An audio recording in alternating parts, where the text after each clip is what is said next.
जब इनके काल में ही भी मरम्मत योग्य थे, जर्जर हो रहे थे, क्यों नहीं ध्यान दिया गया? उनकी मरम्मत क्यों नहीं की गई? मंदिर में चल रहा है स्कूल, बालिका स्कूल हॉस्पिटल में चल रहा है, मुर्गी फार्म में स्कूल चल रहा है। माननीय अध्यक्ष जी, जो आप सारे सत्यानाश कर गए ना, शिक्षा का बंटा ढार कर गए ना, उसको ठीक करेंगे, उसको ठीक करेंगे। जो सारा का सारा बंटा ढार कर गए और फिर कांग्रेस का नाम, और बिल्डिंगों पैसे खा गए, और जगह बिल्डिंग बना, खराब बिल्डिंग बना दी, उसको हम ढाएंगे भी सही।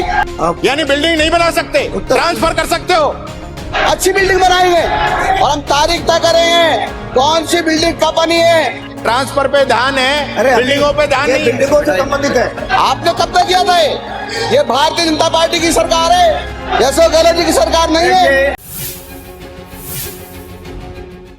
विद्यालय प्रबंधन समिति वो लिख करके और सीबीओ को देती है कि हमारा विद्यालय ऐसी स्थिति में है। फिर वो डीओ के पास जाता है, डीओ एक कमेटी तय करता है, वहाँ का पीओ, डीओ और आईएन होता है।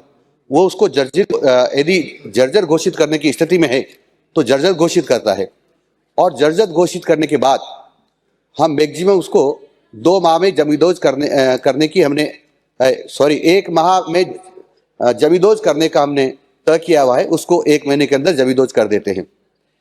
दूसरा, माननीय सदस्य ने पूछा है कि जो ये शेष बच गए हैं मरम्मत से, जिसमें 18,795 भवनों की मरम्मत के लिए उसकी क्या योजना है। हमने पीएबी में प्रस्ताव भेजे हैं और माननीय यानी भारत सरकार ने हमको आश्वस्त किया है कि लगभग 1,000 करोड़ रुपए हमको उपलब्ध कराने वाले हैं। हम कोशिश करेंगे कि उसकी मरम्मत उसमें से कराएं। इस पे नहीं आ रहे हैं। तीसरा, इन्होंने कहा है कि जो 3,788 जर्जर विद्यालय है उसमें से 1680 भवन, 1680 जो भवन है उनका निर्माण कैसे होगा, क्योंकि ये एक चरणबद्ध तरीके से कर पाएंगे, सबको एक साथ नहीं कर सकते। क्योंकि कांग्रेस ने कभी भी इस प्रकार का तय नहीं किया कि एक बिल्डिंग जो बन रही है तो उसकी तिथि तय कर दे कि निर्माण तिथि क्या है और उसकी लास्ट तिथि क्या है। यदि ऐसा होता तो हर साल पता रहता कि कितने जमींदोज हमको हर साल करने हैं, ताकि उनका प्लान बना सकते थे कि इस साल इतने जमींदोज होंगे भवन, तो उनको बनाना है। अब हम तय कर रहे हैं कि निर्माण की तिथि होगी, निर्माण की तिथि तय होगी, उसको मरम्मत करने की बीच में तिथि होगी और अंतिम तिथि होगी, ताकि सरकार को ध्यान रहे कि कौन सी बिल्डिंग कब जमींदोज करनी है, तो उसको जमींदोज कर देंगे और उसका निर्माण करेंगे। माननीय अध्यक्ष महोदय, इतना निवेदन करना चाहता हूं, कांग्रेस बिना सोचे समझे काम करती थी, बिना सोचे समझे। जब इनके काल में ही भी मरम्मत योग्य थे, जर्जर हो रहे थे, क्यों नहीं ध्यान दिया गया? उनकी मरम्मत क्यों नहीं की गई? और उसके कारण से एक साथ हमको इतनी मरम्मत करनी पड़ रही है, इतने भवन बनाने पड़ रहे हैं, लेकिन पीछे नहीं हटेंगे। हम चरणबद्ध तरीके से मरम्मत भी करेंगे और सारे भवनों का चरणबद्ध तरीके से निर्माण भी करेंगे।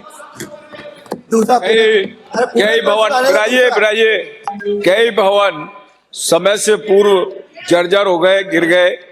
ऐसी स्थिति में सरकार उन संवेदक और जो जिम्मेदार लोग हैं उनके लिए क्या कार्रवाई कर रही है, तथा जो सरकार का इसमें थर्ड पार्टी ऑडिट करवाने और गारंटी पीरियड तय करने का भी कोई विचार है क्या? बिंदु संख्या 4 में आपने बताया कि वृहद मरम्मत की स्वीकृति पश्चात वाटर प्रूफिंग का कार्य संपादित किया जाता है।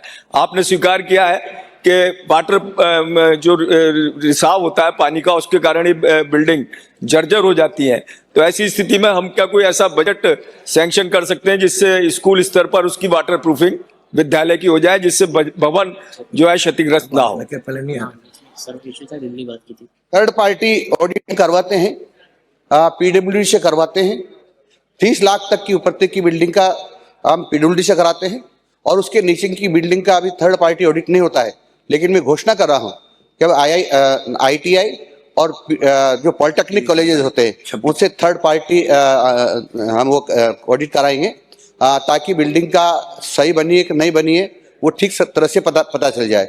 दूसरा, आपने कहा है कि जो रिसाव होता पानी का, तो वाटर प्रूफिंग करना चाहिए, क्योंकि पानी जो छत पे रुकता है तो स्लोप ठीक नहीं होने के कारण भी रुकता है।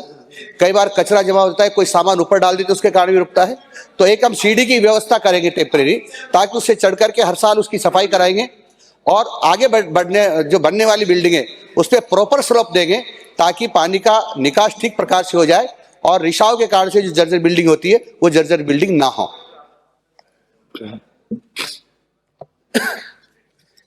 माननीय अध्यक्ष जी, आप खुद शिक्षा मंत्री रहे हैं, आपके समय में जो काम हुआ सब जानते हैं, लेकिन आज जो स्थिति है ना, मैं आपके स्कूल जो जर्जर भवन है इस पे आप ही के कैबिनेट मंत्री जी ने भी उंगली उठाई है। आप पूछने गए, ये खुद ही मंत्री जी गए तो नॉलेज की स्पेलिंग नहीं लिख पाए। प्रश्न ये है कि जर्जर भवन मंदिर में चल रहा है स्कूल, बालिका स्कूल हॉस्पिटल में चल रहा है, मुर्गी फार्म में स्कूल चल रहा है माननीय अध्यक्ष जी, और फिर कांग्रेस का नाम। मैं आपसे पूछना चाहता हूं, आपने कहा एक मिनट आपने कहा कि 45,365 स्कूलों में से 41,178 में मरम्मत की जरूरत है, यानी कि 90-95%। दूसरा आप सुनिए, आप कह रहे हो कि 3768 स्कूल बिल्डिंग जर्जर स्थिति में हैं, जिनमें से आपने 2558 को ही जर्जर घोषित किया है, 1200 तो अभी जर्जर घोषित करनी है। मैं आपसे सिर्फ इतना ही जानना चाहता हूं कि 41,178 जो स्कूल हैं, इनमें से आपने कितनों में कितना बजट सैंक्शन किया है, और अभी जो वैकल्पिक व्यवस्था आपने की है, 5-5, 10-10 किलोमीटर दूर बच्चों को भेज रहे हो, आप दूर भेज रहे हो तो उनके लिए परिवहन की व्यवस्था कराइए या बिल्डिंग बनवाइए। कोई एक काम तो आप करोगे। ये कैसे हो सकता है कि बिल्डिंग तो जर्जर घोषित कर दी और नई बिल्डिंग नहीं बना रहे, बच्चों को 10-10 किलोमीटर दूर भेज रहे हो? यानी बिल्डिंग नहीं बना सकते, ट्रांसफर कर सकते हो जनवरी के महीने में, यानी ट्रांसफर की लग रही है आपको। उत्तर आने दें। बच्चों का सिलेबस पूरा नहीं हुआ माननीय अध्यक्ष जी, ट्रांसफर पे ध्यान है, बिल्डिंगों पे ध्यान नहीं है। बिल्डिंगों से संबंधित है। प्रश्न का उत्तर आने। माननीय अध्यक्ष महोदय, तो आप पूछे ना, आपके भाषण क्यों दे रहे हो? बिल्डिंग अगर गिरती है तो टीचर की जिम्मेदारी है या इंजीनियरों की जिम्मेदारी है? उन बेचारे टीचर्स को सस्पेंड करके बैठा दिया और इंजीनियर पे कोई कार्रवाई नहीं हुई। बिल्डिंग के साथ जुड़ा प्रश्न है माननीय मंत्री जी। माननीय अध्यक्ष महोदय, ये सच है कि कुछ स्कूल मंदिरों में चल रहे हैं, लेकिन कब से चल रहे हैं? 30-30, 40-40 साल, 50-50 साल से चल रहे हैं कुछ। हम उनको खाली कराने का यत्न कर रहे हैं, बिल्डिंग बना रहे हैं। क्या हो गया था? सुन लो मेरी बात, जो पूछा है, तो देखो, मंदिरों में चल रहे हैं, पूछा है सही तो कर रहे हैं आप, ये आपके कारनामे हैं। पूछा है तो और माननीय अध्यक्ष महोदय, ये भी सुनिए। अरे उत्तर तो सुन रहे। हमने जो इन्होंने कहा है कि कितना पैसा दिया है, तो हमने राज्य मद से 175 करोड़ रुपए दिया है, और तरफ से हमने 406 करोड़ रुपए दिया है, और भी हम पीएबी में जा रहे हैं। हमको 1000 करोड़ देने का भारत सरकार ने आश्वासन दिया हुआ है। हम करेंगे इनका निर्माण। आपने जो काले कारनामे किए थे उसको ठीक करेंगे हम, जो आपने गड़बड़ियां की थी उसको ठीक करेंगे हम, आप ठीक करेंगे हम, जो आप सारे सत्यानाश कर गए ना, शिक्षा का बंटाढार कर गए ना, उसको ठीक करेंगे, जो सारा का सारा बंटाढार कर गए और बिल्डिंगों पैसे खा गए और जर्जर बिल्डिंग खराब बिल्डिंग बना दी, उसको हम ढाएंगे भी सही, जबरदस्त भी करेंगे, अच्छी बिल्डिंग बनाएंगे, और हम तारीख तय करेंगे कौन सी बिल्डिंग कब बनी है और उसको कब गिराएंगे। आपने कब तक किया था? ये भारतीय जनता पार्टी की सरकार है, ये माननीय भजन लाल जी शर्मा के नेतृत्व में चल रही है, यशोक गहलोत जी की सरकार नहीं है। अगला प्रश्न है